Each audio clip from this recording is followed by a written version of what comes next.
Donc on a enfermé volontairement une quinzaine de personnes avec moi dans une grotte, huit femmes et 7 hommes, pour essayer de comprendre lorsqu'on a une rupture de ces informations temporelles, à la fois de la temporalité du soleil et de nos montres, mais aussi de l'information, ce qui allait se passer. Et c'est complémentaire à d'autres travaux communs. Et effectivement, on a pu observer de manière assez fine l'évolution à la fois individuelle de chaque personnalité, mais aussi de cette collectivité de personnes qui ne se connaissaient que très peu, ou voire pas du tout pour la plupart.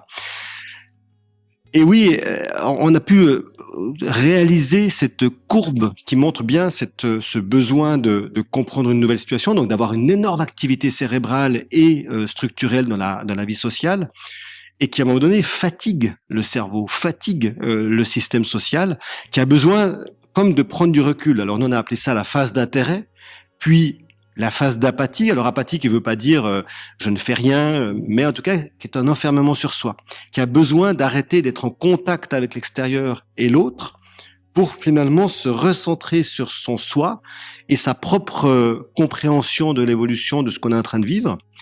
Et puis ensuite un besoin de ressortir de cette apathie pour retrouver finalement d'abord la construction mentale de la situation, la construction collective et l'apaisement qui quelque part amène à l'adaptation. Ça fait donc maintenant une vingtaine d'années que je mène des expéditions de recherche de ce type-là, où on emmène des personnalités dans des conditions complexes. On les emmène parfois dans des déserts, des forêts tropicales, voilà. Donc on a cette expérience chez Human Adaptation Institute de créer des conditions qui nous permettent d'étudier de manière presque laboratoire, mais néanmoins dans la vie réelle.